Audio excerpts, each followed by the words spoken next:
Hello everyone and welcome to episode 89 of this WMMA 5 series here on the channel, as it is Pride FC Worldwide 11, Rampage versus Murray. So we only have 3 more events until 2008, can't believe it, as we're almost at $85 million, very awesome there. I'm sure by the time we get to the end of 2008 we'll probably be in the 100 million category, which is nuts. I'm sure by that point, I think by 2008 we're going to change the way the fight bonuses and fight, just the bonuses are going to be paid out. Instead of 50,000, it's probably going to be 100,000. That's my guess. We'll see though, as we only have. Oh no, that's right. We have no pieces of mail because it was literally the next or the previous day is where we just ran the American Bushido show. So yeah, I mean that is it. Literally, or 2 days rather. Yeah, just 2 days ago we ran the American Bushido card. And now, here for the TV show, and it should be very, very exciting. And let's see what happens here. As we have Quentin Rampage Jackson taking on Lee Murray in the main event, middleweight division. Very, very exciting. Lee Murray's been on his tear as his Quentin Rampage Jackson up until he lost to Merlio. Now looking to bounce back and take on the exciting up-and-coming Lee Murray. That should be a very fun main event. It's Kyle Noak taking on Nick Serra in the co-main. That's pretty crazy. That's quite the co-main, as then we got Joe Scarlo and Pat Miletich, Carl Uno, and Tetsuya Kawajiri. Exciting lightweight fight there. Obviously, two Japanese natives. They're going to beat the shit out of each other. And then Valentin Overeem and John Olav Inamio, as John Olav, 255-pound heavyweight, and Valentin Overeem, who at 230, on the smaller side of the heavyweights, but it should be, I guess, normal size of the heavyweights. Usually everyone above 250 is, or at least just 250, not just 255, in the bigger category of the heavyweight division. And then Don Fry and Ken Shamrock, the old guard, battling it out to kick off the show. Very fun there. Two men way past their prime. Should have hung it up years ago, but they're going to battle it out in the opener of the TV show. And then the two prelim fights, Katsuya Inoue and Eddie Alvarez taking on, then James McSweeney's taking on Thiago Silva. And that's probably going to be a Thiago Silva beatdown of James McSweeney, as McSweeney probably should have been sent down after the first fight, sent down to rings. And now we'll see what happens to this prelim. As the main event, of course, the third time now that Quentin Rampage Jackson has main evented a Pride event, and the second time for Lee Lightning Murray, as both fighters are world-ranked light heavyweights. Quentin's 11th and Murray's 15th. As Murray trains the Pit, which Jackson has an overall record of 1-1 against other members of that team. Jackson trains the Lions Den, which Murray has an overall record of 1-0 against other members of that team. Murray's won 3 of his last 5 fights by decision, as Quentin's going to obviously have a significant weight advantage, because Lee Murray's kind of more of a traditional middleweight, light heavyweight, kind of more on the smaller side, whereas obviously Quentin, he's fighting at 205, but he's usually, by the time the fight actually happens, he might weigh in obviously at 220 or 205, where in that case, at 205 as well, but he's probably fighting 225, 215. He's definitely a big man come fight night, and that's gonna be a tough fight for Lee Murray. You see there, Blurcat set pick 6-1. Stu, the lone backer of Lee Murray. Lee Murray's been a savage, that's for sure, but this is definitely a tough fight for him. And Rampage is looking to bounce back after losing to Merlio. So that should be very, very exciting. As Kyle K.O. Noak taking on the Mad Monkey Nick Serra. As Kyle Noak, the 11th ranked welterweight in Pride FC. Nick Serra's 25th, just kind of crazy as far as welterweights go, because Nick Serra's a savage. Nick Serra is, I believe, he is, there we go. He's 2-2 in WMA, or in the Pride FC, about the WMA 5. Lost to John Fitch in his debut, beat Nick Diaz, lost to Sean Pearson, and a fantastic fight with Paul Daly. And that was a great, great fight there. And now he's looking to get the win over Kyle Noak. I mean, that's the thing. He's beaten some names, and he's only, 29 years old. Kyle Noak, being the 11th ranked guy in Pride FC is pretty nuts. Because, he's top 25 of the world, but, look at the names. Sure, he's, not compared to the names that Nick Serra's beat. The only name I think that's not, Carl Perusian's a big win. Other than that, he has had great fights, good and great fights throughout Pride FC, not just great in Pride FC, but great fights in the UFC and NFC and King of the Cage. So that's some great fights all around the world. But, losing to Matt Serra, Tough Night gets to take on Nick Serra. So that just felt like it was a fun co-main there. As then on to the next fight, Joe Scarlo taking on the Croatian sensation, Pat Miletich. As Pat Miletich, as the 13th ranked welterweight in Pride FC. Joe Scarlo, the 21st ranked welterweight in Pride FC. First time they fought, Miletich is going to have a 5-inch reach advantage. Looks like the Blurcast Stat Picks thinks it's going to be helping out Pat Miletich to get the win here. That's the thing with Pat, definitely in November 2007, he's pretty much done at that point, Crazy record, though, 30-11-2, 4-9 in Pride FC. It's crazy that 9 out of his 11 losses come in Pride FC. He was 26-2-2 before he, was really the star of the mod. We signed him up right away after the UFC, and, after he knocked out Tony McKee, but then he lost to Vitor Belfort, lost to Frank Shabak. A lot of his problem was that I wanted to sign him, but also he was going to have to fight at, 205 and not at a welterweight weight. That's tough, that's a hard thing to kind of change up to, which even then, you're still kind of fighting out of your weight class here in Pride FC in the welterweight division, but it's not as crazy as the other one, especially going up to middleweight. So that's, taking on guys like Vitor Belfort, Frank Shamrock, and Anderson Silva, too. I mean, that's good and great fights, too. And they just, you're taking on future middleweight champions, in that case. Beat Masatori Suda to keep his job, and then lost to Sakuraba. Finally went down to welterweight, and by that point, he had kind of reached, I would say, out of his peak and out of his prime. Lost to Dennis Hallman, which again, that's 2 former, welterweight champions, then lost to Matt Serra. Probably should have been gone after that fight, lost 4 straight, but then again, that's 2 former welterweight champions just lost to. Beats Carlos Newton, which again, would be a future welterweight champion.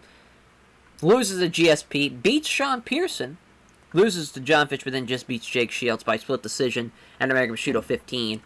He's had quite the run in Pride FC.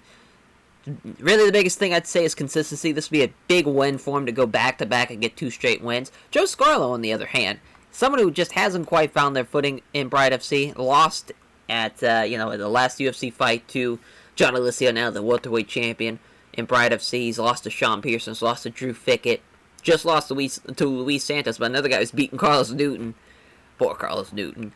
As, that's some big wins, at least for Joe Scarlo and Pat Miletich. They have the same big win over Carlos Newton, but let's see who's the better one here. MMA math for you. We're going to find out. And then the next fight is Carl Uno taking on Tatsuya Kawajiri. Jesus Christ. As we have Kawajiri, who trains at Paresta. Carl Uno has an overall record of 1-2 against other members of that team. Carl Uno trains at Takada Dojo, which Kawajiri has an overall record of 1-0 against other members of that team. Carl Uno's the ranked 19th in Pride FC in the lightweight division, which is nuts, and Kawajiri's 21st. Carl Uno does have the Blurcast Stat Picks. I figured so. Carl Uno definitely proven. Definitely was a top 10 lightweight in Pride FC. Won against Scott Hines, and then his 4 straight losses. Losing to Takanori Gomi, Josh Thompson, Joe Hurley, and then Wanda Baraga, which I thought for sure was going to be Wanda Baraga. But losing by split decision to Joe Hurley has brought him, most of the time it's like, well, he's lost 4 straight, sent him down to rings, but him losing only by split decision, it was like, well, let's give him another shot, and he's going to take on Tatsuya Kawajiri, who's looking to upset Carl Uno. 3-2, 11-4-1 as a record. Definitely, as far as besides Gilbert Melendez, one of the biggest fights you'll have. As far as for him, he's beaten. So, he had the Joe Hurley trilogy in the UFC where he lost 1 and then they drew. He's beaten Alberto Crane, Melvin Gallard, and Shinya Oki, so not big names. Lost to Takanori Gomi. Really, probably his biggest win is definitely Joe Hurley, but he's taking on some big fights, though. The Kenny Florian fight, the Gilbert Melendez fight. He's taking on some big names, and now with Carl Uno, that's another big name in the cap for Tatsuya Kawajiri. Got some people, Stu's always been backing the underdogs, it seems like, this fight card, and then Michael joining him as well, and backing the crusher, Tatsuya Kawajiri. That should be a very exciting lightweight fight, though. Sounding Overeem, taking on the Viking, John Olav Inemo, as Abiani Combat Club is where John Olaf fights out of. Thought Valentino Overeem fought out of Golden Glory, but I guess not. First time they fought, yeah, we already know about John Olaf's significant weight advantage. But the Blur Got Step picks do have Valentino Overeem getting the win, 5-2, but Sam S. and Chris W. backing John Olaf. So yeah, I mean, there's the thing. Even though his record is 18-14, not great, but he's 4-2 in Pride FC. Not a lot of guys can say they have a positive winning record, especially the guys he's beaten. He's beaten Roy Nelson in Ogawa, and he's also beaten Alexei Olenek. That's some pretty big names as far as in the heavyweight scene. He's lost to Greg Wicken. He's taken on Roman Savachka. He's taken on Andrei Simonov, Sergei Kharitonov. He's fought some big names. Sure, he's lost, but he's taken on some big names nonetheless. So, yeah, I mean, this is a big-time fight for Valentino Overeem here. If he can beat John Olaf, that is a huge win for him, and maybe can put him in the right direction as far as taking on a lot more higher-ranked heavyweights. But I just don't think he's ever going to reach that point. I think he's a great overshadowed, stand-up striker, especially considering it was brother. But, I mean, he can bring it, though. He can definitely bring it. And that should be an exciting heavyweight battle. Usually they always are. Probably not this one, though, as the Predator, Don Fry, taking on the world's most dangerous man. And they, of course, they fought in real life in Pride. So that Pride 19, Bad Blood? Might have been maybe not that. I could have swore they fought at Bad Blood. Could be wrong. But Don Fry is looking like he's going to lose, which is crazy, because I thought for sure Don Fry's going to be able to knock out Ken Shamrock here. That's nuts, as far as that goes. Don Fry has been the more, statesman, as far as in Pride FC since the beginning. Or, since the beginning of the mod. Lost to, had the great fight with Ogawa. And has taken on Mark Coleman, Andrei Avlovsky. Of course, we did the Takayama fight. He knocked out the Russian, and Mega Bushido won. Had the Bob Sapp fight as well, which beat Bob Sapp. He's lost to Alexei Olenek twice, and he just lost to Heath Herring there at Pride FC Worldwide 7. So this is his third straight, this is his third straight worldwide taping. And that's a big, 6-6. This is his moment to maybe be 7-6 or 6-7 in Pride FC. And he might be 17-8 or 18-7 as well as Ken Shamrock coming back to Pride FC. And of course was a part of the Grand Prix. And then UFC stole him away and he fought Josh Barnett. Kind of went on a bit of a winning streak though after losing Josh Barnett, even though they're not great opponents. Well, I guess the Jeff Monson fight. That's a big win, but, beating, like, Tank Abbott in 2001, it's not something to tip your cap in, and, I mean, I say that, though, he beat Kazuka Vegeta, which is kind of nuts, because I thought for sure Vegeta might have had a chance to beat him, but he's taking on some big names, though, towards the end. He lost in the rematch with Jeff, he lost to Simi Chalette, which is nuts. Yeah, Simi Chalette and Mike Russo knocked him out in less than a minute. I just don't see Don Fry. I don't see Ken Shamrock going the distance with Don Fry. I think Don Fry's going to knock him out. I'm with Stu here. I'm backing Don Fry. Shamrock hasn't won since April of 2004. That takes a lot out of someone, losing for so long. Don't think he's going to get the win here, but all the Blur Got Step picks people do. And there's two men who haven't won since April of 2005. It's Katsuya Inoue and Eddie Alvarez in the prelims. Someone's got to win, 7-3. Katsuya Inoue's lost 3 straight. Maybe before here. But, those are very big names he's lost to, though. BJ Penn, of course, the first ever lightweight champion. Jorge Masvidal got knocked out in the first and then lost to Shinyoki by a rear naked choke at Pride FC Worldwide 7. And that was a great fight there. That actually was a really good fight.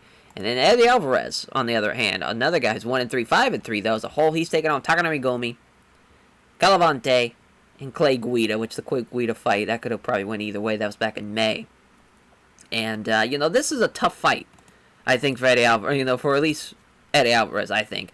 Even though the Blur Got Step picks up at 7-0, I wouldn't put it past Katsuya Inoue. He's shown a lot of great effort, and he's shown that he can really bring it, even when he's the underdog.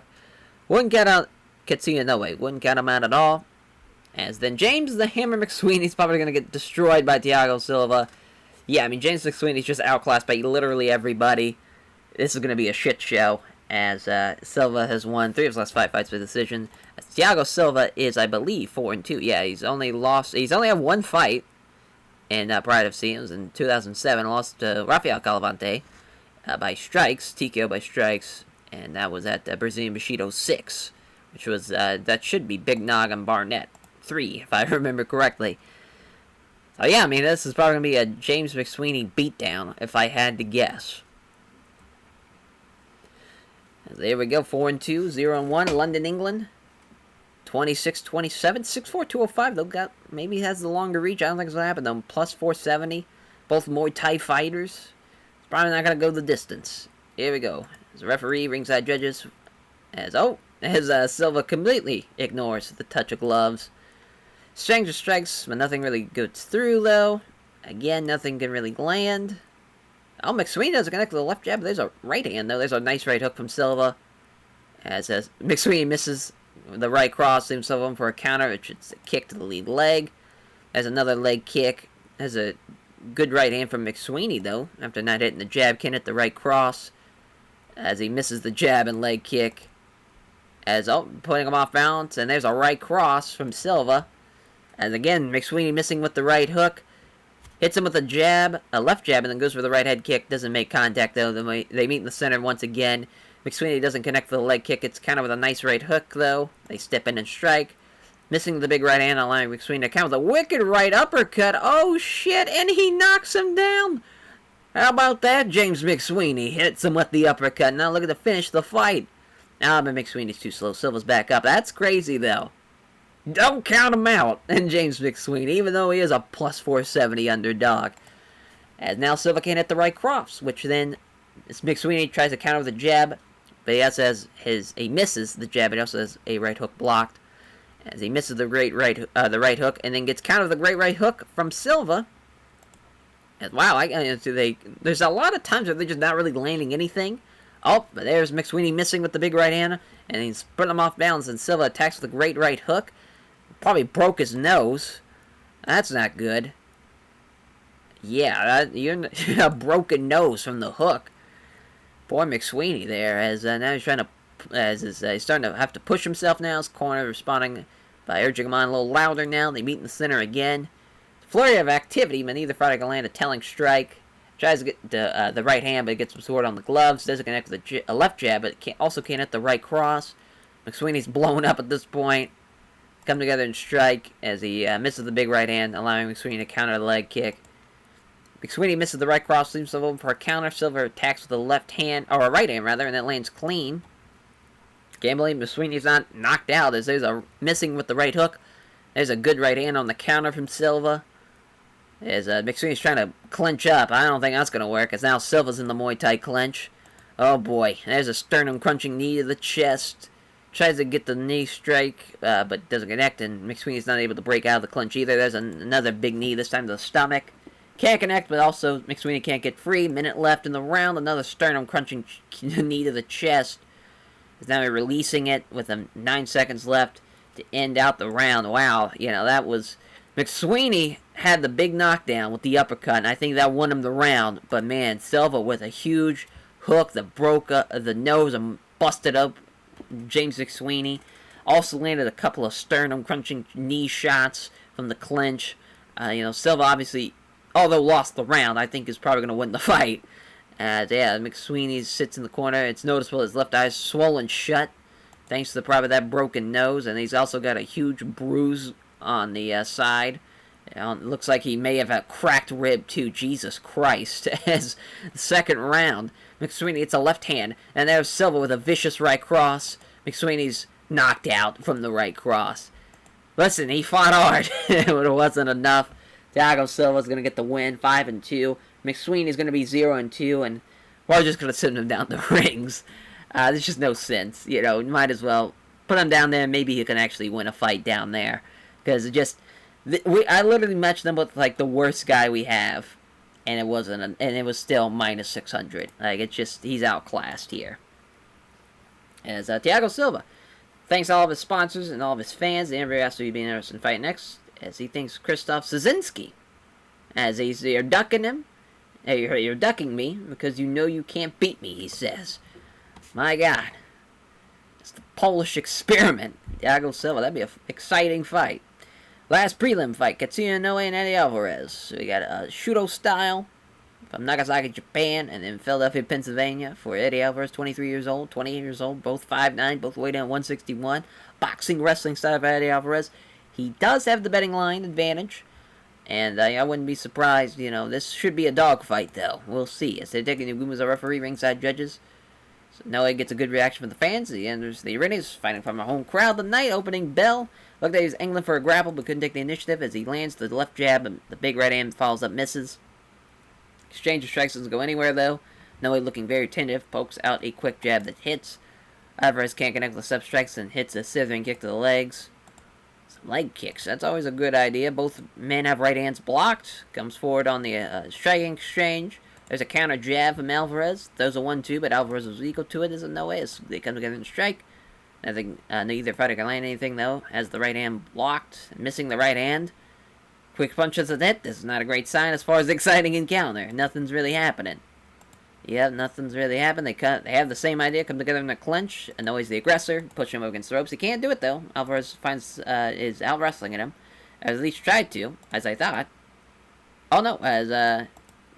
And then we have as Inoue blocks Alvarez from throwing a knee strike. He's trying to push him against the ropes. He's got him pinned now. Looking to go down low. Grabs both his opponent's legs. He does so, and he's got side control with about 6 minutes left. Pounds away. Isn't trapped by the strikes, though. Tries to pound away on the Inoue again. All the blows are again comfortably dealt with. Halfway point. Some more punches. They usually take it on the gloves. Trying to pound on Inoue, but again, all the blows are comfortably dealt with. Trying to catch his breath. Alvarez is just content to throw a couple punches to the body now. Referee stands it back up with 3 minutes left. Looked like I to see a shot from Inoue, but again, Alvarez was more aggressive, took the initiative, connects to the jab, and but Inoue evades the big right punch. There's a quick punch, doesn't hit, though, for Inoue, and then he's seizing that chance to grab Inoue back into a clinch. Looking to maybe take him down again. Up, can't do it. Inoue wrestles way into a dominant position. Looking to go down level and grab both his wrap his arms around his opponent's legs. He's got the takedown, and he's got the back. Oh, he's got both hooks in. There's several shots land clean. Some big right hands. Alvarez is covering up well. Now several shots have landed. Oh my God. Katsuya Inoue. Oh, now he's really going to win. Oh, but he gets saved by the bell as Eddie Alvarez. Jesus, what a fucking performance. Katsuya Inoue coming back. I think he won the round with that, to be honest. You're looking at the fight metrics. He outstruck him. Thanks to that, they did the same amount of takedowns. Obviously about to finish the fight there. Katsuya Inoue stealing round one. Again, I told everyone, Katsuya Inoue's a problem. Gotta watch out for him. As round two begins, Alvarez manages to aggressively get in close and get into a better position to clinch, trying to push him against the ropes. Can't do it, though, and he finds himself being out-wrestled. Now, Inoue's got him up against the ropes, looking to go down low, grabs his opponent's legs. Unsuccessful, though. Alvarez maintains a good, solid base, still stuck against the ropes, looking for a trip now. He's got it. It's an excellent outside leg trip as Alvarez gets thrown to the mat, and he takes the back again. Looking for the rear naked choke, fights it off. This has always got both hooks in.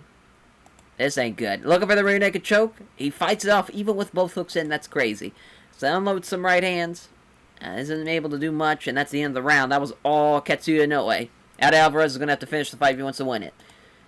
Strike exchange happens, but nothing really happens, though, as they're closing the distance. Obviously looking to strike. Look, they would see angling to grapple, but couldn't take the initiative. There's a quick punch as a land, though. A few deep breaths portray that Inoue starting to get in the deeper reaches of the gas tank now. Alvarez is slowing down just a little as he starts to get into the gas tank. Both men move in, missing the big right hand, putting off balance, allowing Inoue to attack with a good right hand of his own. As Alvarez misses the big right hand, and there's a clean right from the counter from Inoue. There's two counter left hands. Two quick punches, but doesn't hit either of them. As the two fighters exchange with strikes, nothing significant lands, though. Inoue's looking shattered. He's just blown up at this point. As Alvarez trying to muscle him against ropes, he's got him there. Looking for the takedown, he's got that too. Inside control. He's looking for mount. Loses control momentarily as there's a scramble. Inoue's breathing very hard, and the scramble works as he's backed up to his feet first, but Alvarez grabs him from behind, looking to take him right back down. He does so. As now he's looking like he's got side control. Oh my. As this is a great round for Alvarez, but I don't think it's going to be enough. As he pounds away, Inoue struggles to deal with him. As he turns over and gives up his back to avoid the strikes. Looking for the rear naked choke to end the round. Doesn't happen. Damn. Good effort, though, for Eddie Alvarez. Great fight, though. great prelim fight, and I would say Katsuya Inoue won that one 2-1, you know, but that's tough. That is a tough loss for Eddie Alvarez. Hell of a fight. As he will be 5-4, and Katsuya Inoue will be 8-3, and I think we'll send Eddie back down the rings. Just feel like that's for the best. Feel bad, because he's had some good fights, man. He's had some really good fights. Just, it's not in the cards. Because, again, you know, Eddie Alvarez, he's taking on, you know, Takanori Gomi and Clay Guida, which he probably, I think, from what I remember, it was an upset. Yeah, it was a mild upset there. And then, I guess it wasn't the upset for Calavante, but obviously it wasn't going to be the upset over Eddie Alvarez. That was, of course, during the Grand Prix. Just not great, you know, just not great for Eddie Alvarez. Not a great start. But that happens, you know, it happens to the best of them. As he'll be back down the rings with that upset. So Inoue thanks all of his sponsors for backing him. Also thanks all of his family, friends, and supporters. Showing respect to Inoue praises Alvarez for his skill and toughness. As the first fight on the main card, it is the Predator Don Frye versus the world's most dangerous man, Ken Shamrock. Minnesota Martial Arts Academy for Don Frye. Of course, the Lions did for the world's most dangerous man. Both men in their 40s. Tucson, Arizona, Sunnyvale, California, 29-11-2, 17-7. Both men at 6'1", both weighed in around 230, 235. That's a fun fight, though. Very, very fun. We finally get it in this mod. Sadeki Naguma's our referee. Fight begins. They touch gloves. Takedown 10 from Shamrock. Partially defends it. Ends up popping on 1 foot while Shamrock has all of them. Unable to complete it, so he just pushed him up against the ropes. Trying to maintain control, but Frye was just too good. Wrestles out and circles back to the center. As he can't hit the step left jab, there's a vicious right cross. Listen, Don Frye's got dynamite in his fucking hands as he knocks him down after that shot, and he's going to sense victory here, and he's repeated shots to the head. Hideki Naguma's going to pull Don Frye off Ken Shamrock, and he wins in 1:07. Easy money, if you listen to me tonight. I mean, you got 2 upsets there in the plus 140, and I think Katsuya Inoue's in the plus 200s, or he might have been plus 180. Easy money. Don Frye with the win, 18-7. Poor Ken Shamrock, 29-12-2. He's 43 years old, just hanging up, Ken Shamrock, please. As Don Frye gives a name check to everyone at Minnesota Martial Arts Academy, all of his fair sponsors, all of his friends, family, and supporters. He's charismatic and helps benefit with these interviews. As Valentin the Python Overing taking on the Viking, John Olav Inemo, as Oslo, Norway. Amsterdam, Netherlands, as you have some high level kickboxing in Valentin Overing. You got a great Brazilian Jiu-Jitsu guy. John Olav, obviously 6'6", 255. He's got the Viking blood in him. He's a savage, you know, and this is going to be nuts. Minus 110, plus 100. This should be a very exciting fight. Takada Dojo, Abiane Combat Club. Let's get this shit on. Yeah, I mean, the only man big enough to referee this one in Big John McCarthy. So yeah, he's got at least 25 pounds on him as John Olav, and then they touch gloves. Overing moves in ready for the attack. There's a punch, but Olav avoids it. Can't hit the sub-strikes. There's some low kicks, though. That's smart. Oh, and he connects with 2 left hands, and there's a great high right head kick, and he backs. Oh, my, I can't believe that rocked him. That didn't even knock him out. As he is covering up, trapped against the ropes, so there's a right hand. There's a straight right, and it goes. And a dazed John Olav continues to cover up. I can't believe another straight right. And there's the head kick to knock him down. I can't believe this isn't even a finish. He's trying to finish him off. There is several big shots. He is pounding away. He's in serious trouble. How has he not been saved by Big John McCarthy? Oh my God. He's still surviving somehow. My God. As now he's trying to transition to the guard, but he can't manage it. He's just going to be on the bottom. Looking for a knee bar now is Overeem. That would have been crazy after all that. Win with a knee bar. Trying to pull guard. It's not happening. Looking for Kimura now. That gets blocked. Now Big John McCarthy's going to stand and back up. I cannot believe John Olav survived that onslaught. As he didn't even get knocked out. Like, after all that happened. Exchange of strikes happens right in the center of the ring. Neither fighter can land anything there. The exchange of blows comes and goes without the fighter really happening. There's a shoot in from John, and he's got it. He's got the single leg.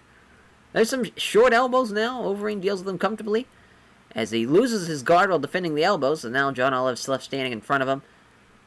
As he's getting watched in. Can't hold him down. There's a scramble. Scramble results in John being on his back. He lost out in the scramble. That's tough. And there's some small strikes. Clearly just taking a moment to catch his breath. He's definitely won the round for sure. He's just trying not to get caught. at this point. There's some punching down, easily taking on the gloves though. 60 seconds left, trying to catch his breath. A couple shots to the body. Referee stands it back up. Two fighters engage with strikes. Neither fighter can land anything significant. Again, I cannot believe this made it past the first round. Obviously, your winner in the first round is a Valentino Overeem. We'll see what happens, though. Maybe John Olaf can get 2 straight takedowns, start rounds 2 and 3 and be able to keep him down there. Maybe he'll sneak this one away. It's not over. Overeem with the takedown attempt. Doesn't happen, though. But he's got one leg. So Olaf's just going to get pushed up against the ropes. Now he's trying to take him down. Doesn't happen, as Olaf then takes the advantage there. Now he's looking for a trip. He's got it. Great trip. He's got the back, too. He's got both hooks in. Oh, no. Some right hands. Trying to get the hooks apart, but it's not happening. Looking for the rear naked choke. Doesn't allow the rear naked choke either. Looking for it again. He fights it off. Does Overeem. A minute left. Is he going to be able to finish the fight? Doesn't look like it. A couple managed to get through there with some right hands. And that is a survivor for Valentino Overeem. My God, this is going to come down in this final round, the way this is going. Here we go. Overeem looking for the takedown. Doesn't have a great sprawl, though. Pushing him down on his hands and knees. And there is a heavy shots coming down from John Olaf. This time, though, John McCarthy's going to step in and help out Valentino Overeem, your winner by TKO. And what a fucking fight it was. The Viking, John Olaf Inamo, beats Valentino Overeem in the third round thanks to a brilliant sprawl. I can't believe it. Can't believe it. 14-5, 18-15. That's a tough fight to lose. Man, that was awesome. What a fight. As Joan Olaf thanks everyone connected to Abiani Combat Club for prepare for the fight. And his sponsors swing financially asked if he wants to fight next. He'll fight whoever they put in front of him. And he thinks Gary Goodrich would be a particularly good contest. Yes, it would. You guys would. That would be quite the fight. As then Carl Uno's going to take on Tetsuya Kawajiri, coming off of these crazy heavyweights down the lightweights. 18-9-2, 11-4-1, minus 250, plus 190, Peresta, Takada Dojo, Judo, Kickboxing, Wrestling. This should be something. It should be quite the fight here. Big John McCarthy's going to stay out there. Ringside judges, both having vocal supporters, obviously both from Japan. This should be fucking crazy. So here we go. There's a very quick takedown attempt for Tetsuya Kawajiri, and he's got it. As it's a single leg, too. Let's see what Kawajiri tries to do. As Uno's trying to sweep, not happening, though. Pounds away. As Uno using his legs to push Kawajiri away. As he's looking to get back in top. As Uno catches him into the guard, looking to pass.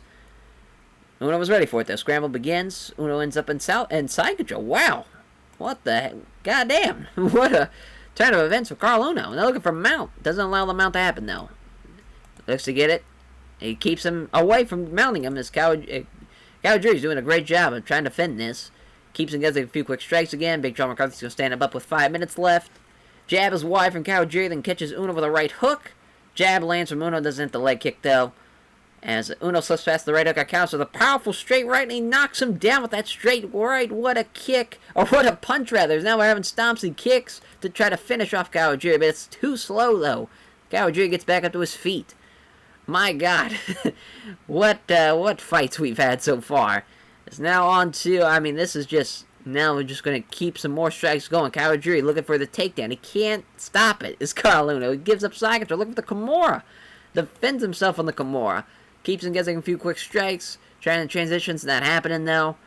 A couple of punches thrown. Clay's slowing things down. Looking to block and attempt to pull guard now. And that's the end of the first round. My God, what a round. Carl Uno, he won the round, I think. Even though Kawajiri had the takedowns and landed more shots with the knockdown, I think he won the round, in my opinion. Round 2. Both fighters come together. Counters the right hand as Kawajiri with a quick jab and a leg kick. Uno moves in, preparing to throw. There's a 1-2, but Kawajiri was equal to it. Coming forward again is Carl Uno. As he jab lands from Kawajiri, but the leg kick that falls gets easily caught, though, by Carl Uno. Hopping on one foot. What's Carl Uno going to do? Can't push him down, or can't get him down, so he's going to push him against the ropes. Let him just keep total control there. Some dirty boxing each other now. Just a grueling grappling contest against the ropes. Now Kawajiri reverses it, so now he's the one in control. As, the referee decides the grappling contest, again, went on a little too long. A minute left in the second. Can't hit the sublift jabs, Kawajiri, but he scores the right to the body. 60 seconds. Kawajiri moves in the clinch. Uno's not going anywhere, though. And there is looking for a judo throw. Can't get it, though. Having a great judo throw. He probably would have won the round with it. He still outstruck him, though. That's a close one. But Carl Luna definitely, I think, would have won it. If it would, like, no... I guess unanimously would have won it if he would have got that judo throw. But I still think he won it. It's going to come down to this third round, it looks like. Moving in fast, Kawajiri wrestles way into a dominant position to clinch. Yep, trying to push him against the ropes. He does so. Kawajiri looking to sweep him. It's not happening, though. Maintains a good solid basis, Carl Uno. Looking for it again. He's got it, though. Uno's got no answer for it. It's left hand inside control. Uno tries to move guard, but Kawajiri doesn't allow it. Kawajiri throws a few right hands. He takes a moment to plan ahead. Blocks attempt to pull guard. There's a few right hands. He takes a moment to plan ahead again. Think Kawajiri's going to win this one. Oh, referee's going to stand him back up with a minute 30. What's going to happen? Kawajiri shoots in, and he's got the takedown. Oh, but he's got a guillotine, though. Oh, and he's got it. Holy shit, what a win for Carl Uno. Stealing that one over Tetsuya Kawajiri, who probably would have won the fight in the round there. Carl Uno gets saved after, he was gonna be out of a job. He was gonna be at rings. Wasn't gonna be making that Pride FC money, but now he survives. And it's 19-9-2. Tetsuya Kawajiri 11-5-1. Some tough losses tonight. Tough losses we've seen so far. Carl Uno gives a name check to everyone at the Kaido Dojo. All of his various sponsors, all of his friends, family, and supporters. Asked about the finish, Carl Uno says he's very confident getting the win. Once the opportunity presents itself, has a lot of confidence in his submission game. That was fucking crazy. That was definitely a now or never moment. As Joe Scarlett is going to take on the Croatian sensation Pat Miletich, East Meadow, New York, Benedorf, Iowa. 5'8", 180, 5'10", 183, 39 years old, 28 years old, Brazilian Jiu-Jitsu, Wrestling, Boxing, Miletich Fighting Systems, Henzo Gracie Jiu-Jitsu, minus 140, plus 110. I would say Joe Scar's going to win this one, just from the way Pat Miletich has been fighting, and plus he's getting older. Taking Naguma as a referee, ringside judges, here we go, they touch gloves. As Miletich connects with a nice jab, and there's a right cross that lands hard. Lands the jab and misses the vicious right. I mean, he is teeing off. There's a boxing on display there. A nice jab and a straight right. There's a left hand and another nice straight right hand. Nasty cut above the eye on that one. Now Scarlett appeared to be trying to get in close, but Miletich took the initiative rather. There's a punch, but Scarlett avoids it, steps in, looking to unleash. There's a big left hand. Finds something better on the big right. Scarlett wants to grapple, but is clearly aware of his opponent's striking. Fails the opponent with his jab, but then scores the right cross. There's a left jab and the right hand. There's a left jab and a right hook now. Jabs wide from Miletich. He then scores with the right cross. They were going to check on the cut. Oh, it's a deep one. Looks like it's going to be a fight ender there. Wow, it's been a while since we've had a referee stop, or doctor stoppage thanks to a cut. But Pat Miletich busting up Joe Scarlo probably would have won the fight, just the way this fight was going. But nonetheless gets over sooner rather than expected there, thanks to the referee cut. Or thanks to the TKO from the cut, rather. And thanks to the referee agreeing with that one. As giving thanks, Pat Miletich praised his team at Miletich Fighting Systems, very responsive to all the fans who came out supporting him. Pat Miletich says he was annoyed because that's not the way you want to win a fight. Yeah, I get that. Let's go main event. Kyle KO Noke, if you will, takes on the Mad Monkey, Nick Serra. 10-4, 11-4. Very similar records. Another East Meadow New Yorker. See if he can have better luck than Joe Scarlo can. Queensland, Australia, as we're going to have the Rumble from Down Under. He would have been a great guy to have on that card. Maybe he'll be able to quickly turn around, but I doubt it. That's happening in January 1st, so I doubt that's going to happen. Both guys are in the minuses, minus 150, minus 140, very, very close. This should be a hell of a fight. Should be. Hideki Nagumo's a referee, ringside judges. Noke weighed in the same as Serra yesterday, but clearly he's got a significant weight advantage now. They touch gloves. Serra shoots in with a takedown. Sprawls well, prevents the takedown, moves back out of range. As Serra comes forward, willing to take a few shots as he gets close enough to wrestle. As he can't connect with setup strikes, but he hits a body kick, though. As Kyle Noke, Serra gets a hold of him, look for the takedown again. Unsuccessful, maintains a good solid base. Pushes him against the ropes. Now looking to go down low and grab both legs. Can't get him down either from that. Looking for it again. He's got the takedown this time as Noke is left turtle up on his hands and knees. Serra on top of him. As rolled over from turtle position, Noke is left caught in side control now. Not a great spot you want to be in. Noke's trying to move the guards, not happening. There's a knee strike just above the hip there. Another knee strike, this time underneath the ribs. As tries to transition, the guard can't manage it. Looks like Nick Serra's going to keep him down there for a while. Yep, stands back up with 433. They get close enough to clinch. As now Noak's trying to push him against the ropes. Doesn't let himself be driven back, though, Nick Sarah. He gains a down position in the grapple. As looking to take him down is Kyle Noak after clinching up with him. Doesn't happen, though. As rather, Sarah misses on the takedown attempt as Noak blocks it and takes control of it. There's a knee strike to the body. Nick Sarah there blocks that one, though. Looking to take him down. Kyle Noak again, maintaining a good solid base. It's not happening. Nick Sarah keeps on trying to take him down. There's another knee strike to the body. Looking for the trip, not happening. As now he's stuck against the ropes.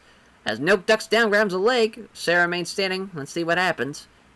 Noak can't get him down. As, does it again. And there we go. Sweeps him down hard to the mat. As he's got the back, too. Looking for the rear naked choke. Fights it off, though. Noak blocks it off. Looking for the rear naked choke again. Sarah doesn't let it happen. Noak blocks Sarah from rolling over again. Man, that's a tough one to call, because really Nick Sarah was dominating that entire, probably I'd say 8 minutes of that fight, maybe even 9. Then when Noak finally got him down, he about had the rear naked choke, but just was not enough there. In the second round, let's see what happens. Sarah wrestles his way into a down position, looking for the trip takedown. He's got it too, and inside control, looking for a mount. Noak fights it off, the attempted mount attempt, and they wind up scrambling for position. Sarah somehow winds up underneath north-south of Kyle Noak there. Sarah takes a few elbows at the midsection. Slides to one side, scrambles for position as Nick Sarah. He's up first, quickly grabs Noak, pushing him against the ropes, halfway point, trying to take him back down. That is slammed down, ending up on his hands and knees, and Sarah on top of him. As Noak scrambles back to his feet, so that didn't take long. As well, looking for another takedown. Noak showing stubborn resistance there, as Nick Sarah can't take him down after having his back. Does it again. Third time's a charm. No! As now he loses the back control. Kyle Noak breaks free and circles back out to end out the second. That's a tough one. Sarah had the takedowns, but Kyle Noak landed a couple shots. Tough one to call. I would say Nick Sarah probably won that round as well, just from how he was dictating the fight and was in control of the fight. Kyle Noak's going to have to fish him if he wants to win this one, it looks like. As Nick Sarah steps in, grappling his opponent, look for the trip takedowns. Excellent outside leg trip. Kyle Noak is fucked. As Noak tries to move to guard. Not happening. Nick Sarah throws a couple punches designing to keep him guessing. Trying to get him out. He gets it, but Noak was ready for it, though. As he tries to get it, but Noak was ready for it, rather. As immediately starts to scramble. Scramble sees Sarah up first, and he's quick to wrestle Noak backwards up against the ropes. With the ropes trapping Noak, Sarah looks to try and take him down by taking down both legs. Takedown is complete. Noak is on his back, pulling half guard. Throws a few right hands. He takes a moment to plan ahead. Blocks the attempt to move from half guard to full guard now. Trying to get out of half guard into a better position. Sarah's struggling, but cannot find a way past and remains stuck in half guard. Sarah blocks Noak, tries to get enough separation there. Sarah keeps Noak guessing with a few quick strikes. Noak bursts into life and tries to scramble into a better position. There was not enough separation, though. Sarah is able to catch him secure side control once again. There's an elbow, but Noak wasn't troubled by it. And your winner by unanimous decision will be Nick Sarah. Yes, that was the right decision there. It was 12-4 for Nick Sarah. 10-5 for Kyle Noak. Tough loss for Kyle Noak there. Really got outclassed the whole way. As giving thanks to Nick Sarah, praises the team at Black House, his favorite sponsor, all the fans that came out to support him. Says he has a lot of respect for Kyle Noak and praises his toughness. The main event time. Quentin Rampage Jackson taking on Lee Lightning Murray. 12-5-1 for Quentin Rampage Jackson. 15-2 for Lee Murray. Of course, Rampage coming off a loss to Murray Ninja Hua, but he's beaten Keith Jardine, Marius Spare, Dan Henderson. He's beaten Ron Fairclough. He's beaten Murray before. He's beaten Rich Franklin. Beaten some guys. He had a draw with Anderson Silva and quite the shitty performance at Pride 28. He's lost to Alan Ghost. Not once, but twice. Just some kind of funny losses he's had throughout his career. But Lee Murray, 5-1. His only loss, Nate Marcotte at Pride FC Shockwave 2005. He lost by Kimura, but he's beaten, now welterweight god Damian Maia. He's beaten Scott Smith, Benji Radish. He's also beaten Frank Shermock. He's also beaten Jeremy Horn. After beating Frank Shermock, this is now definitely his toughest test to date. Rampage is in the prime, really, of his career, and he's got the odds on his side. This should be quite the fight, though. You have a kickboxer versus someone like Rampage, who does have the wrestling background, but is wanting to stand and throw some bombs with you. As a referee for this fight are ringside judges, even though they weighed in the same yesterday. Jackson Cleo, significant weight advantage now. No touch of gloves to start off this main event. Murray manages to connect with only one punch out of a flurry, but only finds gloves on the right hand, though. Jackson scores with a jab, also scores with a great right hook. Murray scores the jab as a right hand block, though. Doesn't connect to the left jab, and there's another nice right hook. Jackson misses the right hook, leaves level for a counter. There's a quick kick to the lead leg. As Murray missing the right cross, and there's the counter from Jackson. That's a great right hook. As, my God, these men are just countering each other, tick for tack. There's a great hook from Murray. There's a right cross from Jackson. Missing the jab, it lands the nice right hook. As Jackson tries to get to the body, but gets countered the kick to the lead leg. As Murray slips past the right hook, attempting to attack with the left jab, and a glancing blow with a high kick. Goes to the body with a leg kick to the body there, as it's a pair of jabs. Can't hit the right cross, though, from Jackson. Flurry of activity, neither fighter is able to land a shot. Can't connect clean with the right hand. For both men, both fighters step in to strike. Murray misses the left jab, hits the left of the body, though. This connects cleanly with the right hand as Rampage. Exchange of blows comes and goes without either really any fighter landing anything there. Murray going again with those leg kicks. That's a great strategy. There's a two-punch combo, quick left and straight right from Rampage, as obviously limping as he's circling. Those leg kicks have definitely played into effect already, as there's a missing the big right hand. There's another kick, this time a left kick to the body. Murray's off target with a pair of jabs, hits the right cross, though, and Jackson scores the jab, but has the right hand blocked. As Murray hits lands the quick punch, but finds the big right hand blocked, as another right cross from Jackson. As Jackson misses with the right hook, leaves someone for a counter, and it's a right hand that is landed cleanly. They stand and trade in the center of the ring. Neither fighter really gives or takes anything. Jackson missing the right hook. There's another counter with a jab and a solid right hand from Lee Murray. Murray again slipping past the right hook, counters with a good right hand. Lee Murray's really starting to let it loose now. There's a great right hook. Jackson's backed off against the ropes. He is clearly rocked. Lee Murray immediately advances, sensing the fight is going to end, and there it is. A crunching head kick knocks out Rampage Jackson. Lee Murray might be coming for Murley Ninja Hua, I know that much. Holy shit, what a fight, what a performance there. Unreal. That's a main event fight right there. And he wants to fight Yuki Kondo, of all people. Yeah, he can't beat him. Yuki Kondo can't beat you, Lee Murray's Yuki Kondo. Jesus Christ, he flunked out of the Pride FC, and we brought him to rings. He became the middleweight champion. Now we brought him up after his crazy run he's had. But you need to take on Murillo, is who you need to fight. It's 16-2 and just beating Rampage there in a decisive fashion. That's a great win for the Pit. That's a great win all in all. That's a great TV show, though. That was a lot of fun fights. Man, oh man, what a fight. What a performance there. Yeah, we're increasing our pop everywhere. Performance bonus for Lee Murray. We're going to have a performance bonus for John Olaf as well. We're at just a great night of fights is what that was. Great night of fights. We're also going to give Valentino Overeem a performance boost because that was awesome. That was a great fight. Great fight. We still made $4 million. Some great stuff there. So that will do it for this episode. Thank you all for watching, and it's back-to-back Pride FC Worldwide shows. Because we want to have Shockwave obviously end out the year.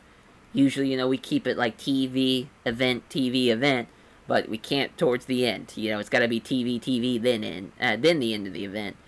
As that's going to be a lot of fun, though, to see how Shockwave is, because I'm telling you, right now, it's probably my favorite card I've done, and it's going to be electric.